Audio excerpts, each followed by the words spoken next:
Bismillahirrahmanirrahim. Alhamdulillahirabbil alamin. Allahumma shalli ala nabiyyina Muhammadin wa ala alihi wa ashabihi ajmain. Rabbi zidna ilma wa alhiqna bissalihin, amma ba'd. Bapak Ibu jamaah sekalian yang dirahmati Allah, alhamdulillah kita bersyukur kepada Allah karena berkat izin dan irodahnya kita masih diberikan nikmat sehat, nikmat panjang umur. Mudah-mudahan nikmat sehat dan panjang umur ini bisa kita manfaatkan untuk memperbaiki diri kita, memperbanyak ibadah, mendekatkan diri kepada Allah Subhanahu wa taala. Amin ya rabbal alamin. Salawat salam sama-sama kita sampaikan kepada panutan abadi kita Rasulullah Muhammad sallallahu alaihi wasallam.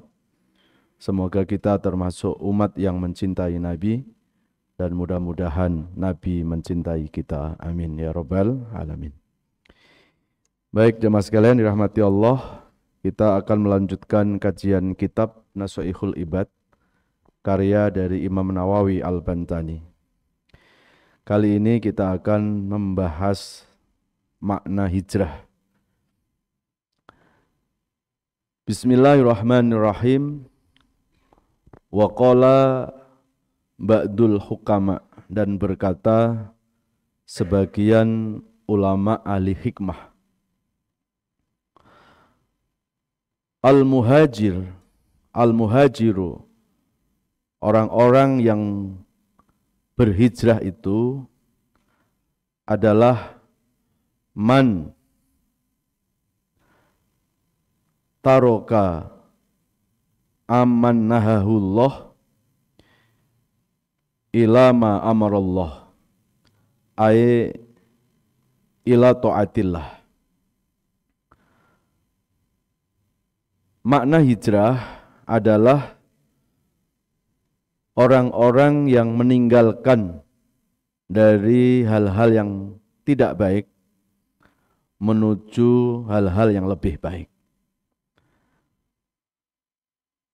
Wa afdalul hijrati hijratur rasul wa ashabih, dan paling baik hijrah itu adalah hijrahnya Rasul, hijrahnya Nabi, wa ashabihi, dan sahabat-sahabatnya.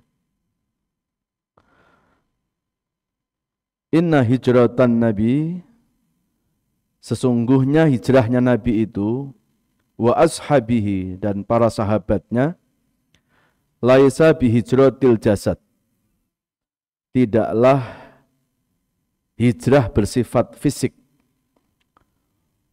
Walakinnal hijratan Nabi hijratur ruhiyati wal qalbi, hijrahnya Nabi adalah hijrah dengan hati. Jamaah sekalian dirahmati Allah, sebagian ulama ahli hikmah, ulama ahli hikmah itu artinya ulama-ulama yang menekuni tentang ilmu hati, Pak. Ya.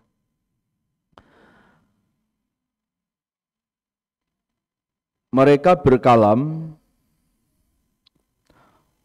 makna hijrah adalah orang-orang yang meninggalkan dari sesuatu yang dilarang oleh Allah menuju kepada sesuatu yang diperintahkan oleh Allah. Jadi hijrah itu meninggalkan kemaksiatan menuju pada ketaatan.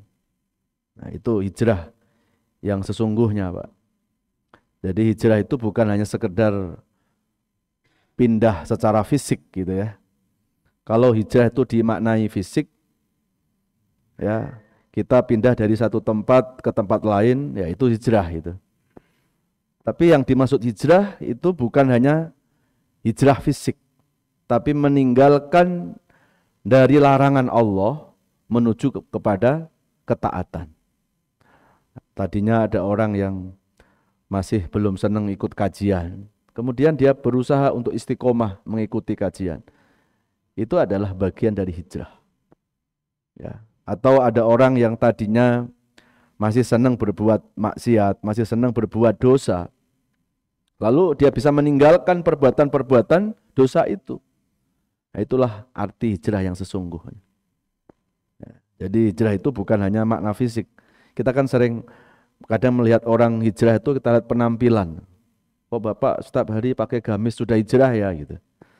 Seolah-olah apa ya, makna hijrah itu ya yang lahiriah itu. Padahal hakikat hijrah itu adalah menghijrahkan dari hal-hal yang negatif menuju hal yang positif. Ada orang yang setiap hari pakaiannya bergamis, bersorban, tapi kalau perbuatannya tidak baik, ya sesungguhnya orang itu belum hijrah.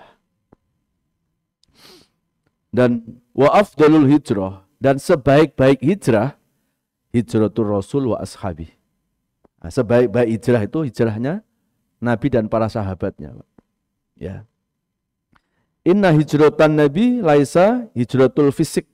Hijrah Nabi itu bukan hanya hijrah jasad, hijrah fisik, ya. Tapi hijrahnya Nabi adalah hijratul ruhiyah wal qalbi. Ada hijrah mental, ada hijrah hati di sana. Ya, karena kalau kita melihat bagaimana Rasulullah hijrah dari Mekah ke Madinah, Pak, itu perjalanannya sangat berliku, sangat penuh dengan perjuangan, penuh dengan pengorbanan. Ya, kan kalau kita buka dalam sejarah, Rasulullah hijrah itu, Pak, itu di bulan Safar, tepatnya tanggal 27 Safar. Jadi setelah Muharram. Ya. Nah, sampai Madinah itu tanggal 12 Rabiul Awal, bulan Maulid. Nah, itu awal hijrahnya Rasulullah. Cuma kadang-kadang di masyarakat kita ada yang masih memahami bulan Muharram itu adalah bulan hijrah. Bulannya hijriyah, tapi bukan hijrahnya Nabi. Rasulullah hijrah itu di bulan Safar. Tanggal 27 sampai Madinah itu tanggal 12 Rabiul Awal. Ya. Jadi bulan Muharram itu adalah bulan yang ditetapkan untuk mengawali tahun baru Islam. Nah, tahun baru Islam itu disebut dengan tahun baru Hijriyah. Kalau sebelumnya kan ada tahun Masehi. Masehi itu diambil dari Al-Masih, yaitu lahirnya Nabi Isa alaihissalam.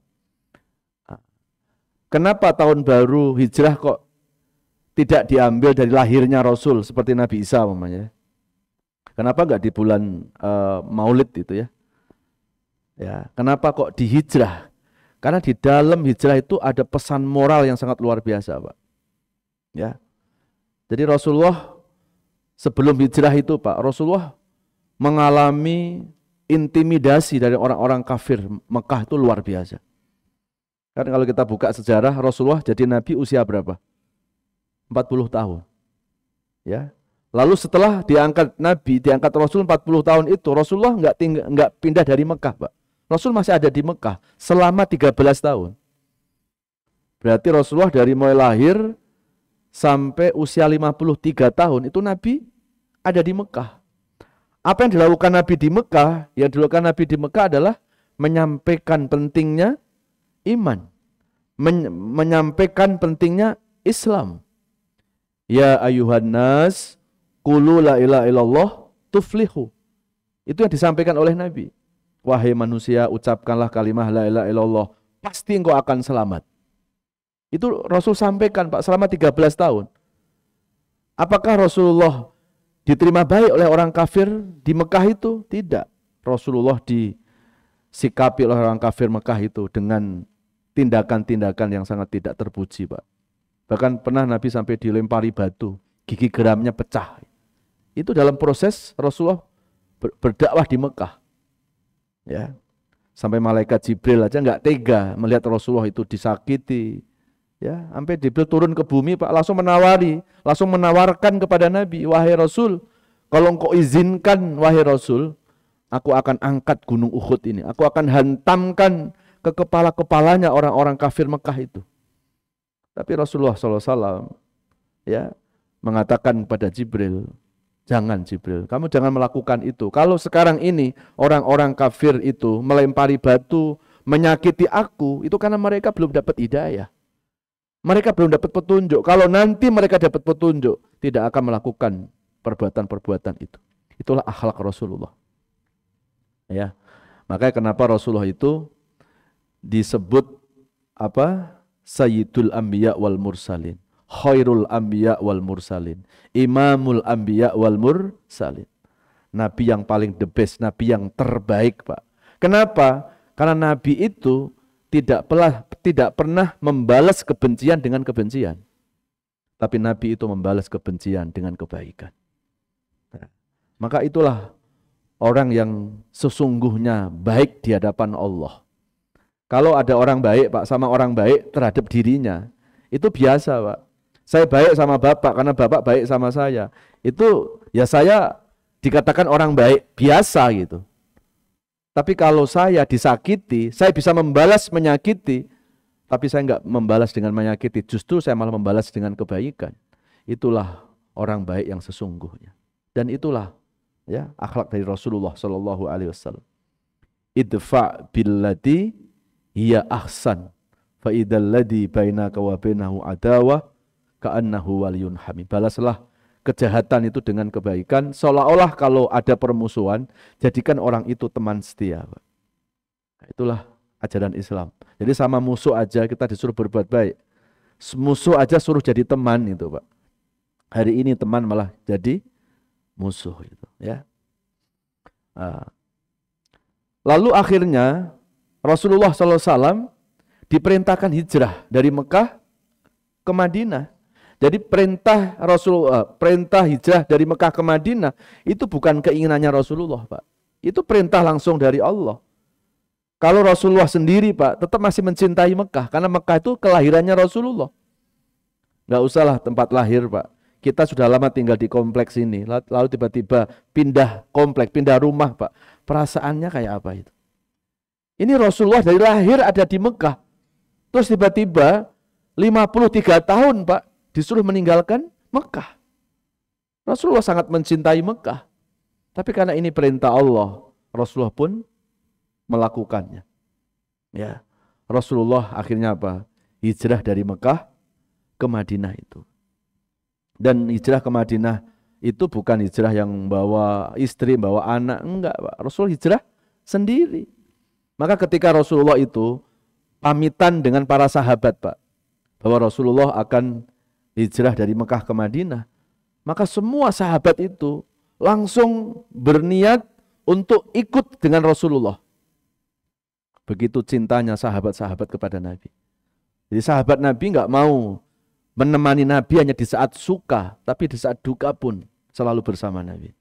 Lalu Nabi langsung bertanya, emang kalian tahu hijrah dari Mekah ke Madinah itu berapa lama? Ini perintah Allah. Kalau akhirnya Allah tidak menyuruh aku balik lagi ke Mekah, ya aku akan selamanya di Madinah. Lalu bagaimana kalian pamitan dengan anak istri kalian? Apa jawaban para sahabat pada saat itu, Pak? Jawaban para sahabat pada saat itu, ya Rasulullah, aku akan sampaikan kepada anak istriku, selamat tinggal anak istriku, selamat berpisah, kita akan ketemu di surga nanti. Masya Allah. Maka kenapa mereka disebut sahabat, Pak? Kan pecinta Rasul, apa namanya apa? Sahabat. Sahabat itu adalah orang yang menemani kita di saat lagi senang dan juga di saat lagi susah. Itu sahabat. Maka nyari teman itu jauh lebih gampang daripada sahabat. Kalau teman di mana aja bisa, Pak. Tapi untuk dijadikan sahabat nggak mudah. Yang membedakan mana teman, mana sahabat, lihat ketika kita di saat susah, siapa yang dekat sama kita. Kalau saat senang, Pak, orang-orang dekat sama kita, ya wajar lah. Ya, mau ditraktir lah, mau di apa gitu ya. Tapi di saat kita lagi susah, ada orang yang selalu dekat dengan kita. Nah, itulah makna sahabat. Dan itulah sahabat-sahabat Nabi, Pak. Ya. Jadi hijrah Rasulullah bersama sahabat itu bukan hijrah rumah itu. Dari Mekah terus punya rumah di Madinah, terus pindah rumah, enggak, Pak. Di Madinah enggak ada siapa-siapa, enggak ada saudara. Di Madinah juga enggak ada pekerjaan. Makanya enggak boleh hijrah membawa anak, membawa istri, enggak boleh. Ya, itu kan ujiannya luar biasa, Pak. Dan sahabat-sahabat Nabi membuktikan kecintaannya kepada Nabi nggak kaleng-kaleng gitu. Sampai dia katakan, ya Rasulullah, aku akan sampaikan kepada anak istriku, keluargaku, selamat berpisah. Aku akan mengikuti Rasulullah hijrah dari Mekah ke Madinah. Kita akan ketemu di surga nanti. Masya Allah. Nah, itulah kecintaan sahabat kepada Rasulullah SAW. Dan benar Pak, berita ini terdengar sama orang-orang kafir di Mekah, terutama paman-paman Nabi itu, Abu Jahal, Abu Lahab. Maka akhirnya Abu Jahal sama Abu Lahab mau menghalang-halangi Rasulullah hijrah dari Mekah ke Madinah. Malam itu Pak, malam 27 Safar itu, setelah Muharram ya, rumah Rasul dikepung sama orang-orang kafir itu Pak. Ya kalau sekarang udah siap palu, siap golok itulah. Begitu Rasulullah itu keluar rumah, langsung kita habisin. Tapi apa yang terjadi pada malam itu? Rasulullah SAW keluar rumah.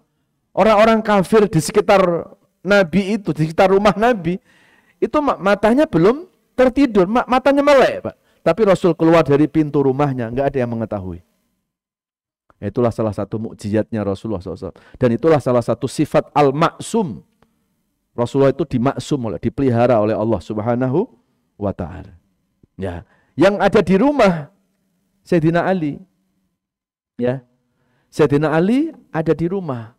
Saat Rasul keluar dari rumah, Sayyidina Ali masih tidur, maka Rasul mengambil selimutnya lalu diselimutkan ke badannya Sayyidina Ali.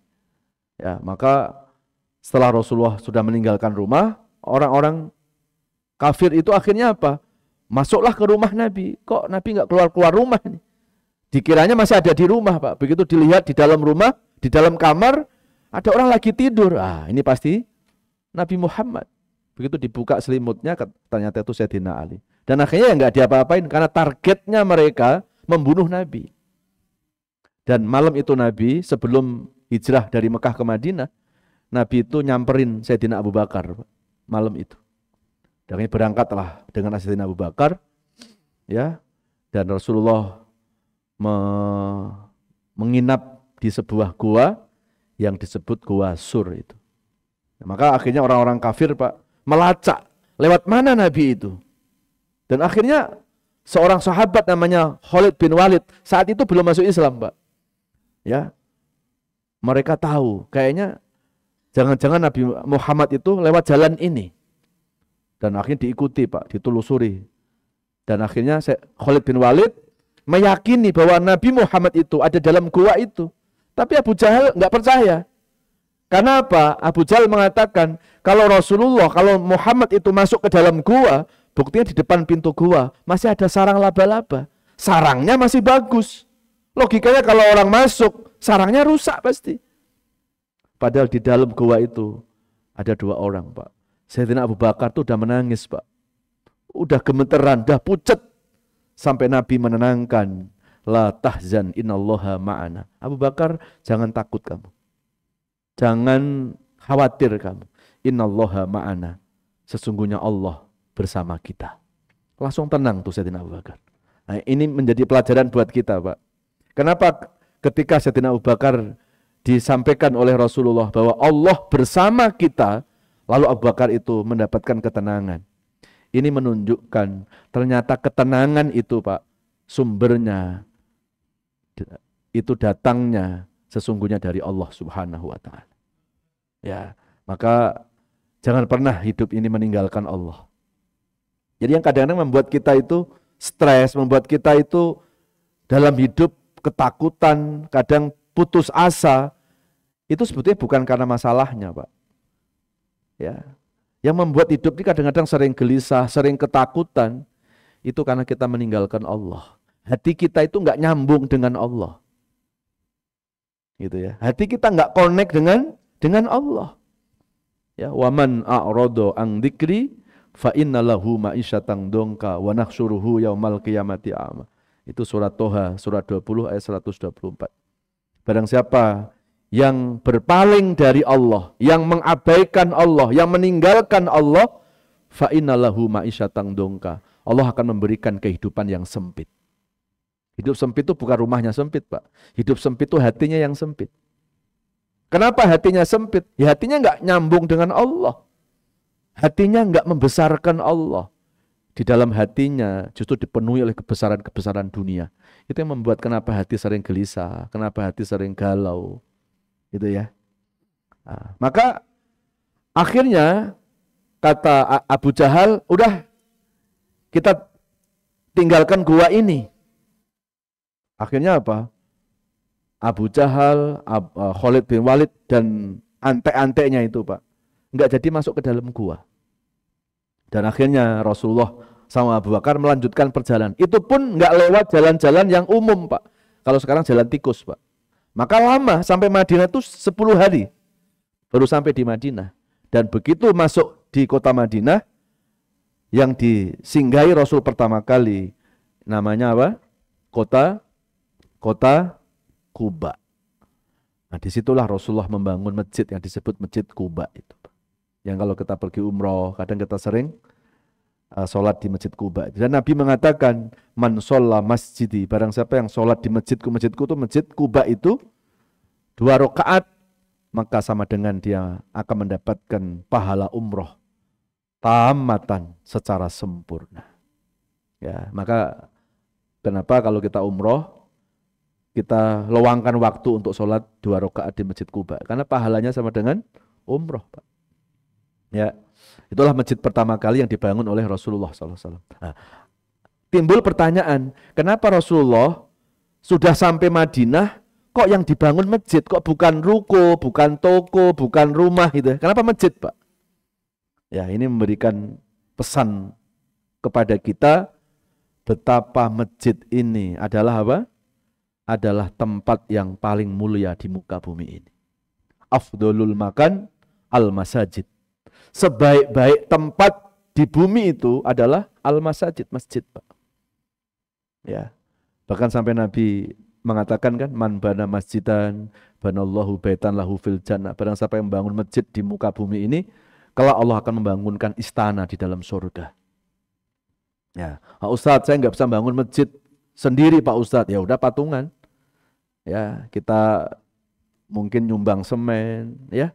Sepanjang masjid ini masih dibuat sholat, masih dibuat ibadah kepada Allah, kita akan mendapatkan pahala terus, Pak. Akan mengalir terus. Itu yang disebut dengan sedekah jariyah tadi. Fa idza ra'aitumur rajula ilal masajid fastashhidu bil iman.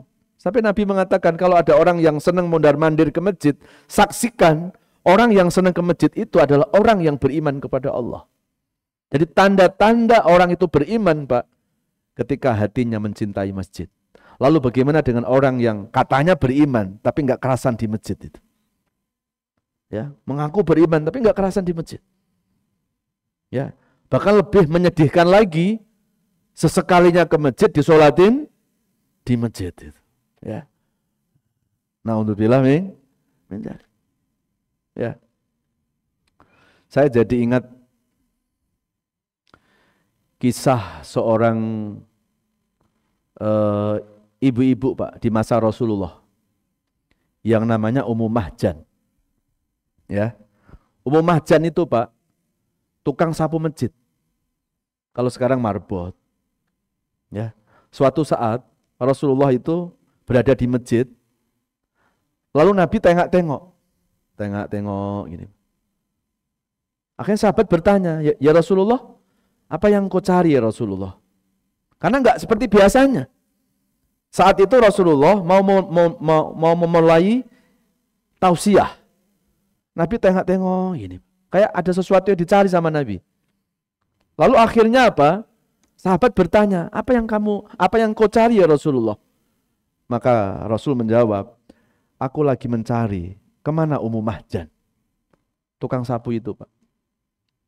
Ya. Pertanyaannya, ada apa dengan tukang sapu itu? Rasul tengok. Akhirnya sahabat itu menjawab, ya Rasulullah, Ummu Mahjan sudah meninggal dunia ya Rasulullah. Apa yang terjadi, Pak? Begitu Rasul mendengarkan Ummu Mahjan sudah meninggal dunia, wajah Rasul langsung berubah, Pak. Dan Nabi meneteskan air mata. Bahkan disebutkan itu, fabakan nabiyyu bakaan syadida. Nabi menangis dengan tangisan yang sangat luar biasa. Lalu sahabat bertanya, lima bakaita bakaan syadid. Apa yang membuat engkau sedih ya Rasulullah? Ya. Langsung Nabi mengatakan, kenapa kalian baru ngasih kabar aku sekarang? Kenapa pas waktu meninggalnya kalian gak kasih kabar aku? Apa karena dia itu bukan seorang pejabat, bukan orang kaya, lalu kamu anggap biasa? Dengan bibir yang bergetar Rasulullah menyampaikan itu. Sekarang antar aku ke kuburannya Ummu Mahjan. Akhirnya diantar, Pak. Begitu di atas kuburan Ummu Mahjan, Rasulullah SAW menyolatkan jenazahnya.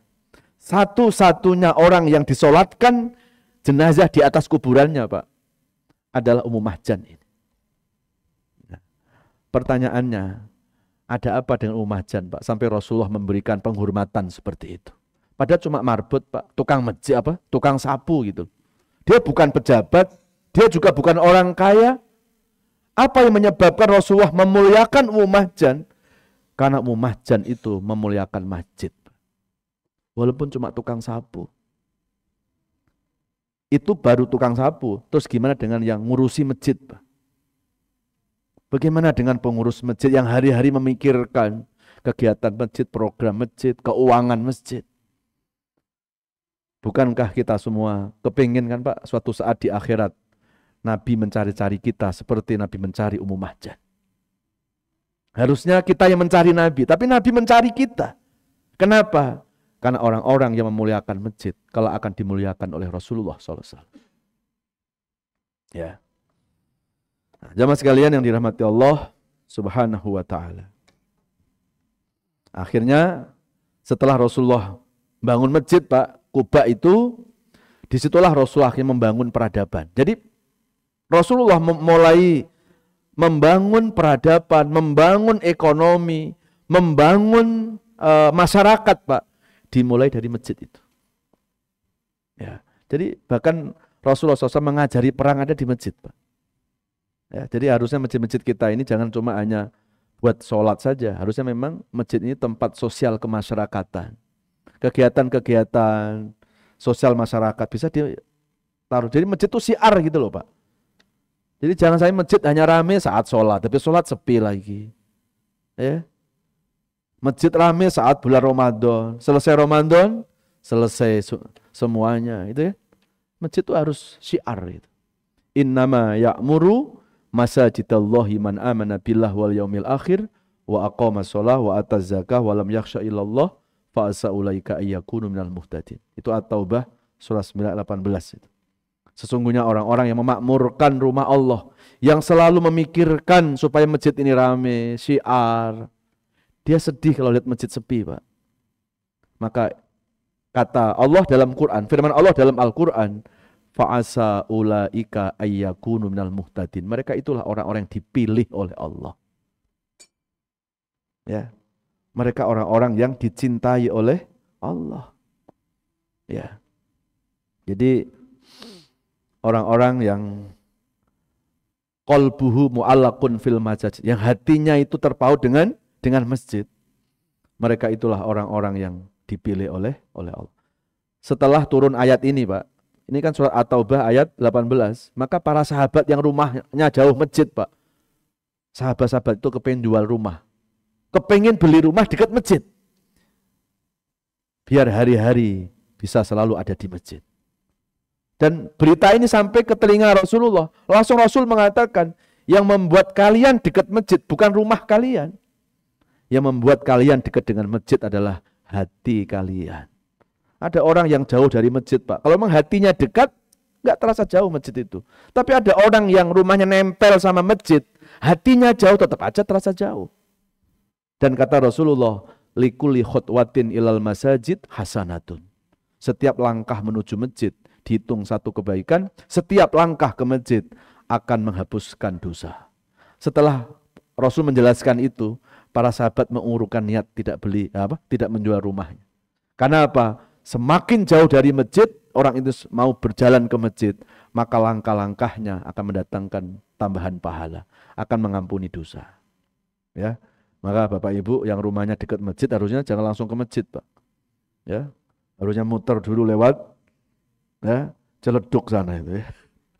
Nanti sampai sini udah nggak dapat sholat jamaah ya. Ya paling dapat langkahnya aja pahalanya itu ya. Enggak, maksudnya enggak begitu. Artinya apa? Perjuangan kita menuju masjid itu enggak disia-siakan Allah. Itu maksudnya. Ya.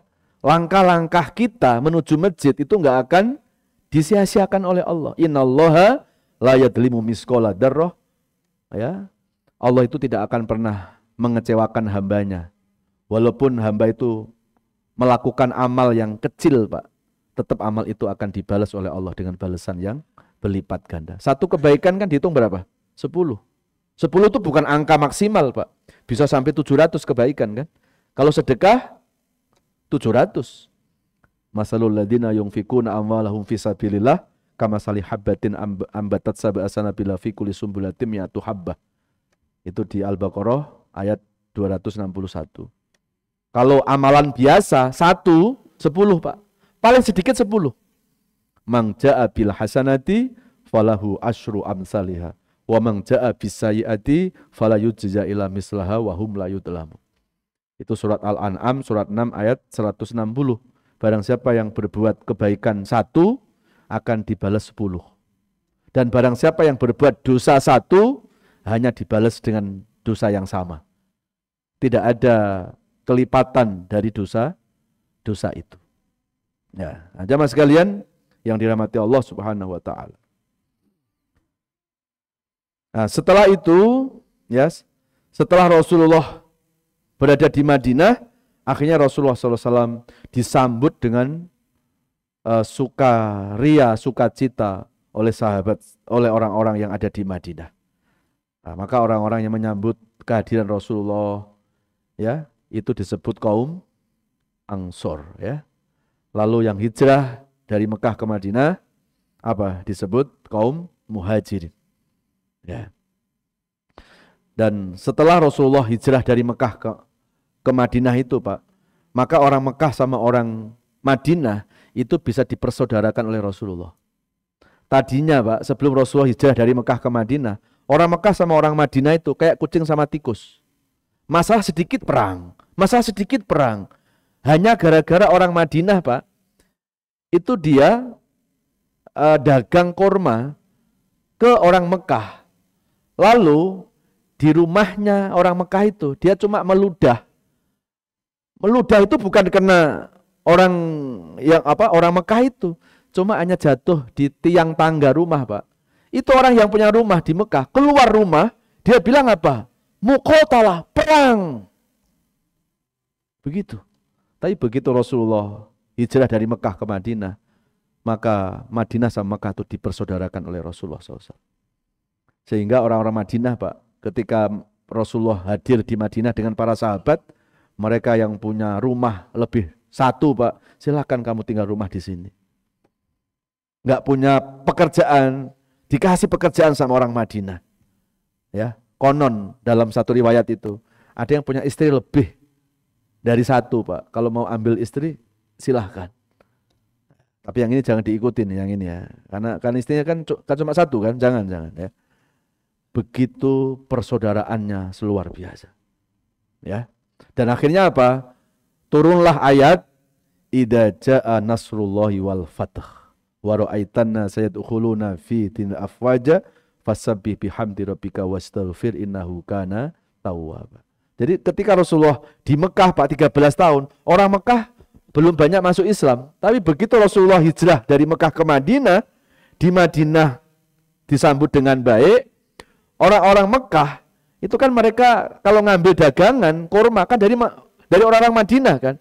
Orang Madinah bercerita, oh di sini tuh ada namanya Nabi Muhammad, dia baik loh dengan sahabat-sahabatnya. Akhirnya orang-orang Mekah dengerin cerita-cerita itu, Pak. Mereka masuk Islam. Dan akhirnya Nabi balik lagi di Mekah. Ternyata orang-orang Mekah sudah banyak yang memeluk Islam. Ada yang belum masuk Islam. Abu Jahal, Abu Sufyan, ya. Ketakutan, Pak. Wah, Muhammad datang dari Madinah ke Mekah pasti akan balas dendam ini. Kan dulu waktu Muhammad di Mekah kita sakiti, kita mau bunuh. Jangan-jangan dia balik lagi ke Mekah mau balas dendam dengan kita. Sama sekali nggak ada di pikirannya Rasulullah SAW. Bahkan Rasulullah mengatakan, man dakhala baita Abu Sufyan fahuwa amin. Yang masuk rumahnya Abu Sufyan aman. Maksudnya apa, Pak? Abu Sufyan itu ketua geng, dedengkotnya orang kafir saat itu. Ya, selevel dengan Abu Jahal gitu. Ya, kalau Abu Sufyan itu dengar berita ini, Pak, secara nggak langsung, lah, kok yang masuk ke rumahku aman? Ya berarti aku nggak perlu takut dengan Muhammad. Apa yang terjadi? Dalam perjalanannya, akhirnya Abu Sufyan masuk Islam. Jadi masuk Islamnya orang-orang kafir di Mekah, itu bukan karena teori, bukan karena dengerin ceramah Rasulullah, tapi karena terpesona dengan akhlak Rasulullah. Maka disinilah pentingnya, Pak, kita menanamkan ya akhlak Rasul. Jangan sampai kita selalu teriak, kita harus ikut Nabi, tapi akhlak kita nginjak-nginjak akhlak Nabi. Kita harus kembali pada sunnah, selalu bicara sunnah, senyum aja susah. Jangan. Rasulullah nggak berakhlak begitu. Ya, sekarang ini kan dekadensi moral, ya, bagaimana akhlak-akhlak Rasulullah itu sudah mulai banyak ditinggalkan oleh umat Islam. Ya, nah, jamaah sekalian yang dirahmati Allah SWT, wa qala ta'ala, dan Allah berfirman, a'udzubillahi minasyaitonirrajim, bismillahirrahmanirrahim, wa may yuhajir fi sabilillahi yajid fil ardi muraghaman katsiran wa sa'ah وَمَنْ يَخْرُجْ مِنْ بَيْتِهِ مُهَاجِرًا إِلَى اللَّهِ وَرَسُولِهِ ثُمَّ يُدْرِكْهُ الْمَوْتُ فَقَدْ وَقَعَ أَجْرُهُ عَلَى اللَّهِ وَكَانَ اللَّهُ غَفُورًا رَحِيمًا. Sadaqallahul adzim. Al-Quran surat An-Nisa surat 4 ayat 100. Barang siapa yang berhijrah di jalan Allah, nah ini, Pak, yajid fil ardi muraghaman katsiran wa sa'ah. Orang itu akan mendapatkan dua kebaikan, dua keutamaan dari Allah. Apa dua keutamaan itu? Yajid fil ardi muraghaman katsiran wa sa'ah. Allah akan memberikan kehidupan yang luas. Ya. Jadi insya Allah hidup kita nggak sempit. Maka di sini pentingnya hijrah, Pak. Nah, kalau kita memaknai hijrah di era kekinian, kan nggak seperti hijrahnya Rasulullah kan ya. Ya kita hijrah dari rumah ke masjid untuk berjamaah. Kita hijrah dari rumah untuk bersilaturahim. Maka Allah akan memberikan kehidupan kita nggak sempit, Pak. Kehidupan kita luas. Ya. Itu yang pertama. Lalu yang kedua apa? Yajid fil ardi muraghaman katsiran wa sa'ah. Dan Allah akan memberikan rezeki. Rezeki itu enggak selamanya berupa materi, Pak. Rezeki itu teman banyak, sahabat banyak, gitu ya. Badan sehat. Kita dimudahkan untuk berbuat kebaikan. Itu rezeki, Pak. Kan selama ini orang mengartikan rezeki itu seolah-olah hanya diartikan materi saja. Padahal kebaikan, amal soleh itu melebihi daripada harta, melebihi daripada materi, Pak. Kalau materi limitnya sampai kuburan. Ini kita meninggal dunia, Pak, ngikut harta ke kuburan, cuma sampai situ, kendaraan sampai kuburan, habis itu balik lagi ke rumah. Anak cucu keluarga kita nganter sampai kuburan. Setelah nguruk tanah kuburan ke jasad kita, nggak mungkin keluarga kita menemani dalam kegelapan alam kubur kita. Mereka balik lagi ke rumah. Hanya satu yang menemani dalam kegelapan alam kubur kita. Apa itu? Amal soleh, amal kebaikan. Maka amal kebaikan itu melebihi dari harta benda. Kalau hari ini kita mengejar harta mati-matian, Pak, kenapa enggak kita kejar mati-matian amal soleh itu? Ya. Kalau hari ini kita sedih kehilangan uang, kenapa kita enggak sedih kehilangan kebaikan? Harusnya. Kalau kehilangan uang sedih, kehilangan kebaikan juga sedih, Pak. Kenapa? Karena harta benda, kekayaan yang akan kita bawa sampai surga, ya amal soleh dan kebaikan itu. Wal baqiyatus sholihat khairun inda rabbika sawaba wa khairun amala. Amal-amal kebaikan itulah harta benda kita yang akan menemani dalam kegelapan alam kubur kita dan akan membawa kita ke jannah, ke surganya Allah Subhanahu wa ta'ala. Kemudian wa may yakhruj min baitihi muhajiran ilallah wa rasulih, barang siapa yang keluar dari rumahnya, Pak, untuk berhijrah, lalu di tengah perjalanan orang ini meninggal dunia, belum sampai tujuannya, faqad waqa'a ajruhu 'alallah, orang itu dihitung melakukan kebaikan seperti niat hijrah dari awal. Contoh gini, Pak. Kita berangkat ke masjid, ya. Kita niat untuk beribadah, tiba-tiba di jalan tiba-tiba terjadi kecelakaan umpamanya. Terus terjadi kita meninggal dunia. Maka kita, Pak, dicatat oleh Allah seperti niat awal kita. Berarti kita dicatat meninggal dalam kebaikan. Atau orang pergi haji. Kan kemarin ada orang Madura kan, Pak, yang suami istri sama anaknya satu kan. Itu belum sampai ke Jeddah. Masih di atas pesawat, Pak. Mungkin sekitar 15 menit pesawat baru take off. Ya, begitu pramugari nyuguhin minuman makan, kan itu nggak lama biasanya kan. Ternyata bapaknya itu di sebelahnya nunduk begini, Pak. Ya, lalu anaknya bangunin. Ternyata sudah innalillahi wa inna ilaihi raji'un, meninggal dunia. Ya, gitu. Maka saya sarankan, Pak, kalau ngaji jangan nunduk, Pak. Ya, kalau ngaji jangan nunduk. Takutnya kebablasan nunduk. Ya, nunduk begini. Dikiranya ya tidur gitu kan. Ternyata begitu dibangunnya udah nih, innal rajiun. Lalu, apakah orang ini udah dapat pahala haji? Dapat. Kenapa? Allah tidak melihat hasil dari pekerjaan atau hasil dari amalan itu, tapi Allah menghargai niat dan usaha menuju kebaikan. Nah, itulah keutamaan apa? Melangkah di jalan Allah. Itulah keutamaan hijrah di jalan Allah Subhanahu wa ta'ala. Yang terakhir, wa qala ta'ala, innal ladina amanu wa hajaru wa jahadu fi sabilillah ulaika yarjuna rahmatallah wallahu ghafurur rahim. Surat Al-Baqarah, surat kedua ayat 218.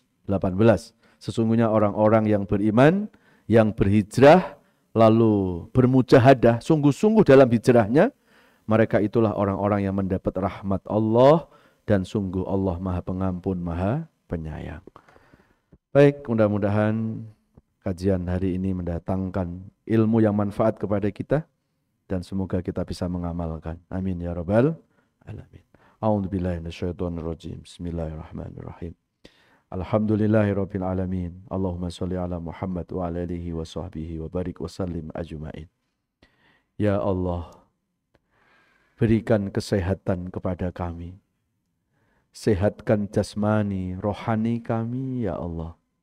Angkat seluruh penyakit-penyakit kami, baik penyakit fisik maupun penyakit hati yang kadang susah diobati. Ya Allah, berikan keikhlasan dan kesabaran dalam menjalani sisa-sisa hidup ini, ya Allah. Jadikan sisa-sisa hidup kami ini menjadi hidup yang jauh lebih baik, hidup yang lebih berkah, hidup yang penuh ibadah, hidup yang selalu mampu memperbaiki diri. Wa sallallahu ala nabiyyina Muhammadin wa ala alihi wa sahbihi wasallam walhamdulillahi rabbil alamin. Subhanakallahumma wa bihamdika asyhadu an la ilaha illa anta astaghfiruka wa atubu ilaik. Mohon maaf lahir batin. Assalamualaikum warahmatullahi wabarakatuh.